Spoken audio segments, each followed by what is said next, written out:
I will say this entire saga is a classic case of not seeing the forest through the trees, and I'll explain why in a second. So here's the quick context. Wes Huff said this on the Joe Rogan Experience. This isn't true for all of the Dead Sea Scrolls, but one of the things that shocked them about Isaiah was that it was word for word identical to the Masoretic text. Word for word. Word for word. Wow. Yeah. And then Alex O'Connor responded like this. Wow, that would be amazing if it were true. In fact, the Dead Sea version of the Isaiah scroll is not quite identical to the Masoretic text, that is, the one that we know from the Bible. Can you guess how many textual variants there are between the two? Take a guess. 1 that Wes forgot about? 10? 100?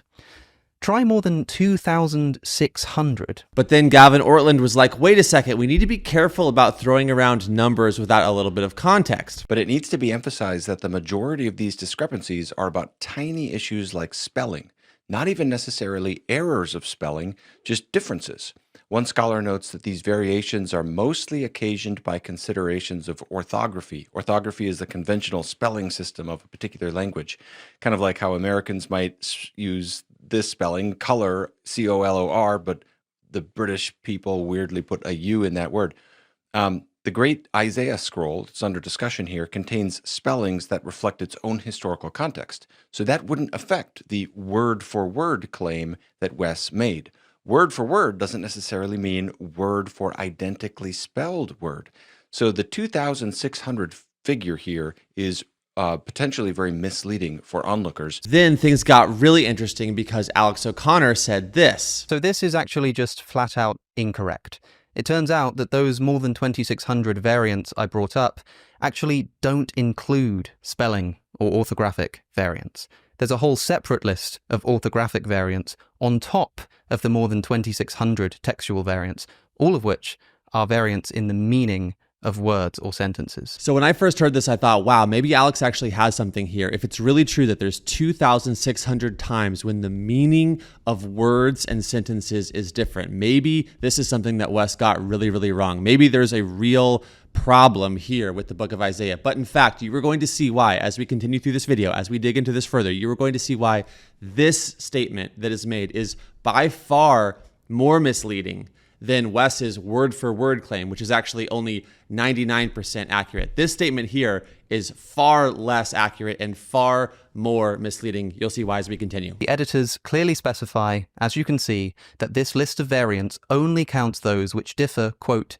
in more than mere orthography or meaning-neutral morphology, though ambiguous cases are included. Many popular channels have also leaned on this incorrect point from Gavin's video, like Ruslan KD. Orthography is the conventional spelling system of a particular language, kind of like how Americans might use this spelling, color. And Daily Dose of Wisdom. I know that channel. It is simply incorrect to say that most of the variants are orthographic. And I made another mistake as well. That more than 2,600 figure actually includes textual variants across a variety of texts, not just the two that we're interested in. So, how many textual variants are there between just the Isaiah scroll and the Masoretic text? 1,930. And just to be And clear, I may be off by one or two, but it's in that ballpark. So hopefully that's clarified now. 1,930 non-spelling related textual variants between the Isaiah scroll and the Masoretic text. I've been trying to corroborate this claim, but everywhere I look, I see that spelling errors are included as part of that number. His claim here is that the 2,600 number does not include spelling errors. Okay, so like I said, we're getting to the way more important point in a second here, but first I just need to know, are these spelling errors really included in that 2,600 number or not? Is the final part of that sentence where it says, though ambiguous cases are included, is that the culprit for the confusion here? Is that what Gavin Ortlund and Alex O'Connor both kind of misunderstood originally? Again, I don't actually know, but I do understand why there's confusion.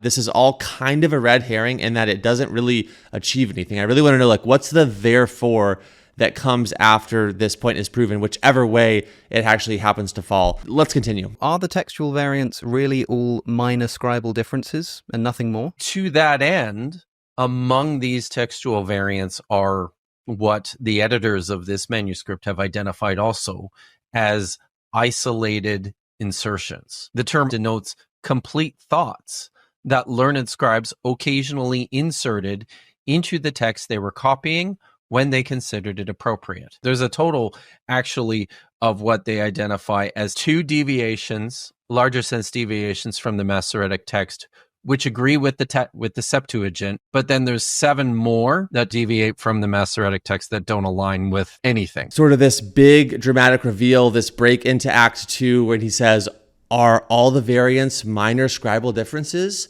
and nothing more? Dun, dun, dun. Scary music, right? Let's actually read these 2 deviations for ourselves so that we can see if it's worth the hype. There's so much talking about the text and not enough of actually reading the text. All right, so what's so cool about this website is this is the DSS collections, the basically digital Dead Sea Scrolls.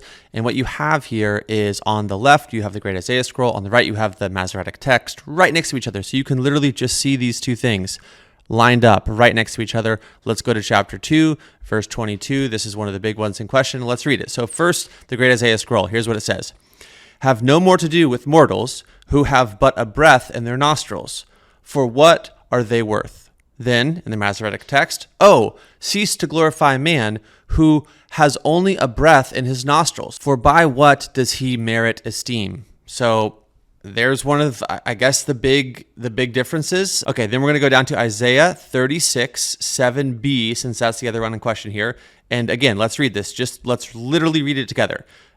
So first, but if you say to me, we trust in the Lord our God, he is not the one whose high priests and altars Hezekiah removed, after which he said to Judah and Jerusalem, you will worship before this altar in Jerusalem, compared to, but if thou say unto me, we trust in the Lord our God, is not that he whose high places and whose altars Hezekiah hath taken away, and hath said to Judah and to Jerusalem, ye shall worship before this altar. This is much more than just the addition of vowel pointing into Hebrew words. Well, let's hear Gavin's explanation. You may recall an example I gave in my original video, but some of them are more significant. For instance, in Isaiah chapter 2, the end of verse 9 and all of verse 10 are simply missing from the Dead Sea version. They're just not there. He proceeds to quote from the digital Dead Sea Scrolls project to buttress this point, and he's correct about the scroll in question. However, there are multiple scrolls of Isaiah found among the Dead Sea Scrolls in these different caves at Qumran. And one scroll is nearly complete, that's the Great Isaiah Scroll, but there's many other fragmentary texts. The same website that Alex quotes from to get the 2,600 figure also notes around 20 additional copies of the book of Isaiah were found there. And in other manuscripts, that part of Isaiah 2:9 and Isaiah 2:10 are included. And that again is noted from the same website that Alex quoted from. This was also a popular comment on my video. Once again, Wes is essentially correct. But hold on. Let's look again at the quote that Gavin just put on screen. Okay, then Alex kind of goes down this rabbit trail that really relates to Gavin Ortlund. I'm sure Gavin is going to address that in later videos, but I just want to read the verse in question here because, as you can tell, this is apparently a really, really big deal to Alex. So let's just go ahead and read it. And you can see right here, it says not included in the Great Isaiah Scroll. Okay, well, what is not included? Right here. Go deep into the rock, bury yourselves in the ground before the terror of the Lord and his dread majesty. While Gavin mentioned that there are 20 other copies of the book of Isaiah in the Dead Sea Scrolls, only 2 of them retain the missing verses that we're looking for. And then somehow, based on this one verse, they jump to this absurd conclusion in Alex's video that we're going to fact check. Don't worry. The Dead Sea Scrolls, if you just want them to be evidence that the Bible hasn't changed, you lose. Like, you can characterize them and you can squint at them and you can try to come up with fuzzy rhetoric. But if you are taking a hard critical look at the data, what it shows is that there is still quite a bit of textual fluidity, and we're seeing the developmental accretion of text to the Bible, and Isaiah 2:9b through 10 is a perfect example of that. That is something. And it doesn't surprise me that that kind of thing would be omitted from a quotation because it would be phenomenally unhelpful. Okay, now here is where it gets really interesting, because in this interview with Alex O'Connor, he says that there is, quote, quite a bit of textual fluidity. But now I'm going to play you a very recent clip where Dan McClellan went on Ruslan's program and said this. So had he said to Joe Rogan, hey, the Isaiah scrolls are 92% 2.7% identical.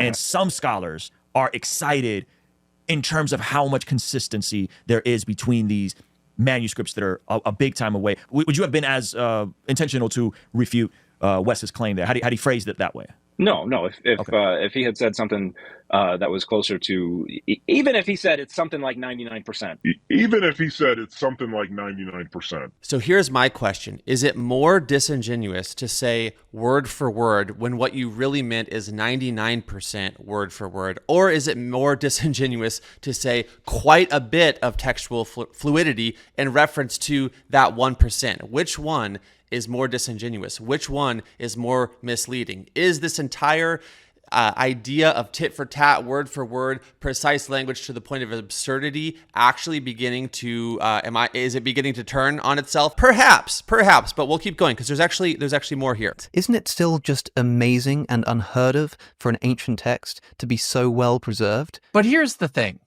There's nothing special about 1Q Isaiah A or any biblical manuscripts in terms of their fidelity or how close they are to later copies of the Old Testament. You could do the same thing with manuscripts of pretty much anything from antiquity. So why are we so shocked and so excited when biblical manuscripts basically just look like all other ancient manuscripts? Okay, so this here, I'm having a hard time with this, and honestly, this Kip guy is losing credibility for me because what he said is just not true, and I'm going to give a couple examples as to why. So let's look at, this is a few noteworthy ancient manuscripts. You can see here the date, the earliest manuscript, the time gap, the number of manuscripts, and then a significant note. And I'll just let you guys, I'm going to scroll through this. I will let you screen, pause, and check this out for yourself, especially when he loops in the entire Bible, including the New Testament. The New Testament is by far the best attested to ancient work in terms of quantity and quality. And you can see the numbers here. It's not even close. There are so many more and so much earlier manuscripts for the New Testament. So it's just odd that he puts that there. And again, I'm not usually a stickler for precise language, but because that's kind of the deal with this entire video is being a stickler with precise language, I'm just kind of trying to play by the same rules here to some extent, or hold everybody to the same standard. What he has just said is utterly absurd and just patently incorrect. That's why, by the way, it would be amazing if the Isaiah scroll was different from other texts in being actually word for word with no variant. And the big takeaway that we're presumably meant to be left with is that Isaiah has been significantly altered, that it was not reliably transcribed, that we cannot know what was originally intended, that the entire thing is really a riddle. It's an enigma. We can't actually say that it's right to push the dating back of Isaiah 1,000 years, as was the original context of Wes on Joe Rogan covering this entire thing. But are these takeaways true? I have to say thank you, Alex, for bringing this to the light even more so, because I hope more people will read Isaiah for themselves and see not only how darn similar these two versions are, whether we're talking 95% or 99%. I hope people will read Isaiah, read it for yourself. If we're really backing up a second and thinking about the